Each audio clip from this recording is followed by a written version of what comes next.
Yes, सो हम coordination compounds discuss कर रहे थे और लास्टली हम थियरी देख रहे थे डेफिनेशन, जो भी कोऑर्डिनेशन कंपाउंड में जितने भी टर्म्स होते हैं उसकी definitions, that is the definitions of some important terms pertaining to the coordination compounds. So हमने कोऑर्डिनेशन एंटिटी देख ली, हमने सेंट्रल एटॉम देख लिया, हमने लिगेंड्स के बारे में भी डिस्कस किया। लिगेंड्स थोड़ा डिटेल्ड में था, ओके, डाइडेंटेट, ट्राइडेंटेट, टेट्राडेंटेट और से एम्बीडेंटेट, पॉलीडेंटेट, वो सब कुछ हमने लिखा। डेंटिसिटी क्या होती है वो भी हमने देखा, ओके। देन कोऑर्डिनेशन नंबर के बारे में बात की, किलेट के बारे में बात की थी, लिगेंड में ही हमने किलेट के भी बारे में बात की थी। कोऑर्डिनेशन नंबर के बारे में हमने डिस्कस किया।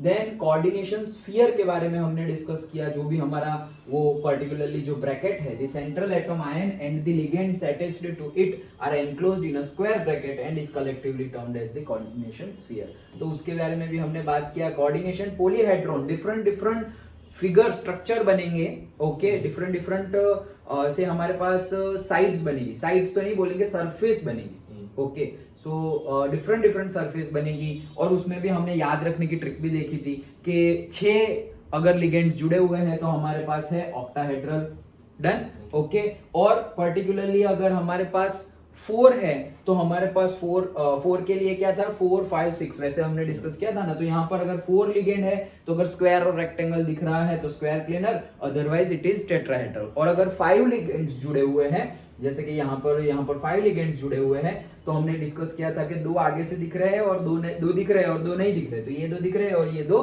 नहीं दिख रहे। अगर वैसा है तो स्क्वायर पिरामिडल है, अदरवाइज दी ट्राइगोनल बाइपिरामिडल। तो ये यहाँ तक हमने डिस्कस किया था। And now we have 2 definitions of the terms are remaining, okay. Start करते हैं। That is first is the oxidation number of the central atom, कि जो सेंट्रल एटॉम है उसका ऑक्सीडेशन नंबर के बारे में हमें पता करना है। तो वेरी इजी, हम 11th में ऑक्सीडेशन नंबर कैसे फाइंड करते थे हमने पढ़ा था, वैसे ही सेम फंडा है, कोई भी नई चीज नहीं है। देखो हम एग्जांपल भी देखेंगे, जैसे कि the oxidation number of the central atom in a complex is defined as the charge it would carry if all the ligands are removed along with the electron pairs that are shared with the central atom। मतलब कि central atom के साथ जितने भी ligands जुड़े हुए हैं, central atom के साथ जितने भी लिगेंड्स जुड़े हुए हैं उन सबको निकाल दो। तो उन सबको निकालोगे तो अगर न्यूट्रल को निकाल रहे हो तो यहाँ पर कुछ होगा ही नहीं। लेकिन अगर तुम नेगेटिव चार्ज वाले लिगेंड को निकाल रहे हो, जैसे कि तुमने क्लोराइड को निकाल दिया जिसका -1 होता है, तो उसको निकाला मतलब ऑटोमेटिकली यहाँ पे क्या हो जाएगा, +1। क्लोराइड अगर तुमने 4 निकाल दिए तो यहाँ पर कितने हो जाएंगे, +4। ओके, एग्जाम्पल देखते हैं, ओके।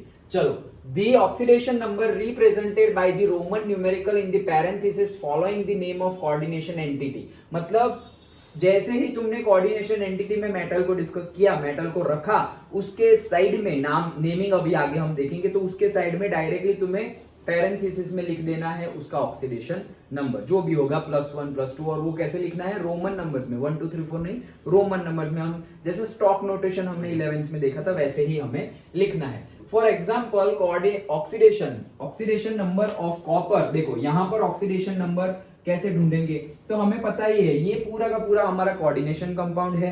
अब टोटल उसका चार्ज गिवन है, वो प्लस भी हो सकता है, माइनस भी हो सकता है और न्यूट्रल भी हो सकता है। यहाँ पर माइनस है, अच्छा, तो हमें आंसर माइनस में लाना है, ओके। अभी यहाँ पर हमारे पास क्या है, Cn है, हमें पता है Cn का कितना होता है, -1।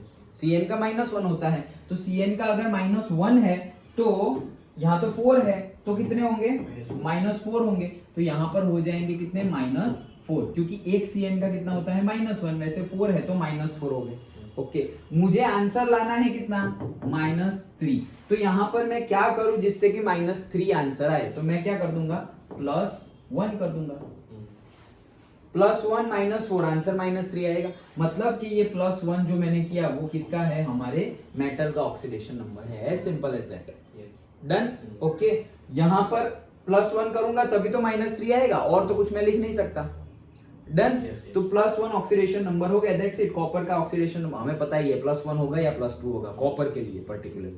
वैसे तो हमें याद ही है, हम डी और एफ ब्लॉक समझे थे, इसके पहले वाला ही चैप्टर था डी एंड एफ ब्लॉक, तो उसमें कितनी हो सकती है, जैसे कि तुम आयन भी लोगे, Fe भी लोगे, तो उसमें भी +2 +3 हो सकता है। यहाँ पर +1 +2 हो सकता है। हमें पता ही है कि इसके कितने होंगे, पोटेशियम होगा तो +1 ही होगा, सोडियम होगा तो +1 ही होगा, हमें पता ही है। लेकिन फिर भी हम यहाँ पर क्रॉस चेक, क्योंकि किसी की मल्टीपल होगी। सोडियम में तो तुम्हें कुछ करना ही नहीं है, पता ही है कि +1 होगी, पोटेशियम में पता ही है +1 होगी, लेकिन जैसे कि मर्क्यूरी है तो उसका +1 भी हो सकता है, +2 भी हो सकता है।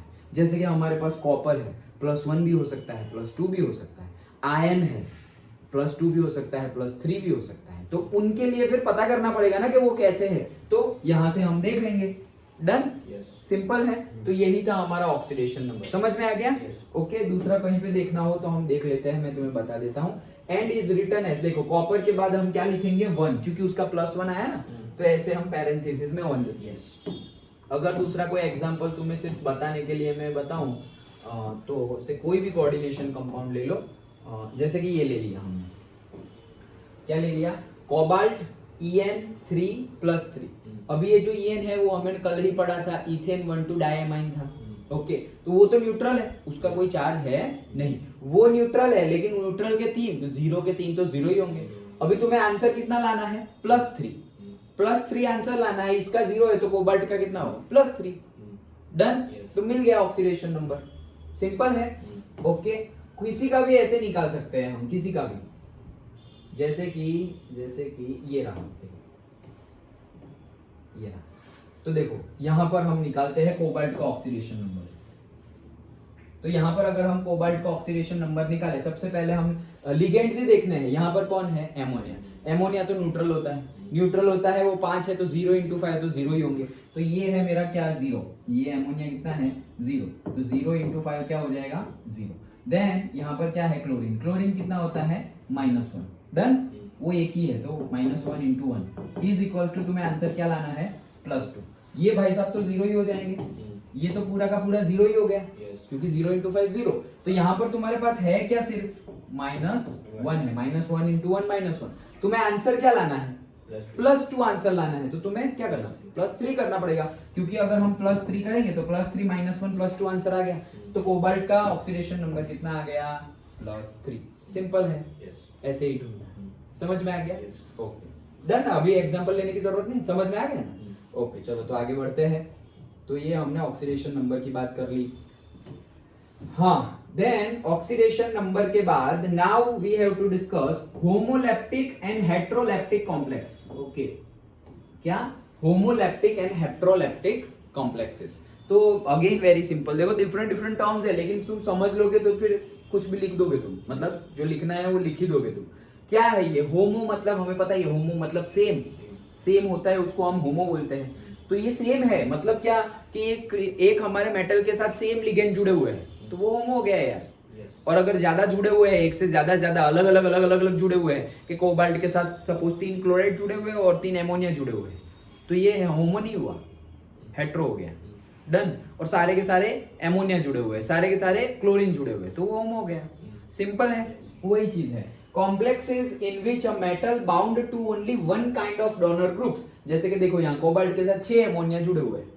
डन, जो हमारा कोऑर्डिनेशन कोवेलेंट बॉन्ड बना था और फिर कोऑर्डिनेशन कंपाउंड बना था, उसमें मेटल के पास ऑर्बिट है और इन लोग के पास इलेक्ट्रॉन है। यहाँ पे न्यूट्रल है तो इलेक्ट्रॉन कहाँ है, ये नाइट्रोजन के पास इलेक्ट्रॉन है। कल हमने डिस्कस किया था, एम्बीडेंटेंट भी डिस्कस किया था ना हमने। ओके, जैसे कि एमोनिया है तो ये एक है, लेकिन हमने से क्या लिया था, नाइट्राइट लिया था, NO2। तो नाइट्रोजन भी दे सकता है, ऑक्सीजन भी दे सकता है। देन साइनाइड, थायोसाइनाइड लिया था, तो सल्फर भी दे सकता है और साइनाइड भी दे सकता, CN भी दे सकता है। डन, एम्बीडेंटेड। तो यहाँ पर क्या हो गया 6, तो ये हो गया होमो, क्योंकि एक ही है ना, दूसरा तो कोई है ही नहीं। Are known as homoleptic complexes in which a metal bound to more than one kind of donor group. देखो यहाँ पे एमोनिया भी और क्लोरीन भी है, सिंपल, ये कितना सिंपल है। आर नोन एज हेट्रोलैप्टिक, तो होमोलैप्टिक एंड हेट्रोलैप्टिक, सिंपल है। अगर सेम टाइप ऑफ लिगेंड जुड़े हुए हो तो होमोलैप्टिक, अगर एक से ज्यादा नंबर ऑफ लिगेंड जुड़े हुए हैं, तो यहाँ पर तो एक से ज्यादा ही है ना, एक से ज्यादा टाइप के, नॉट नंबर, एक से ज्यादा टाइप के। यहाँ पर 6 जुड़े हुए हैं, लेकिन 6 हो गए 6 एक ही है, एक ही टाइप के। यहाँ पर भी 6 जुड़े हुए हैं, लेकिन 6 हो गए 6 एक टाइप के नहीं है, 4 एमोनिया है और 2 क्लोरीन है, Cl है। डन, सिंपल था। तो यहाँ पे हमारी एक थियरी कंप्लीट होती है, जो हमने कल थोड़ी आधी रखी थी, मतलब ये 2 ही टॉपिक बाकी थे। डन, तो ऑक्सीडेशन नंबर समझा और होमोलैप्टिक और हेट्रोलैप्टिक कॉम्प्लेक्सेस के बारे में समझा। आगे बढ़े।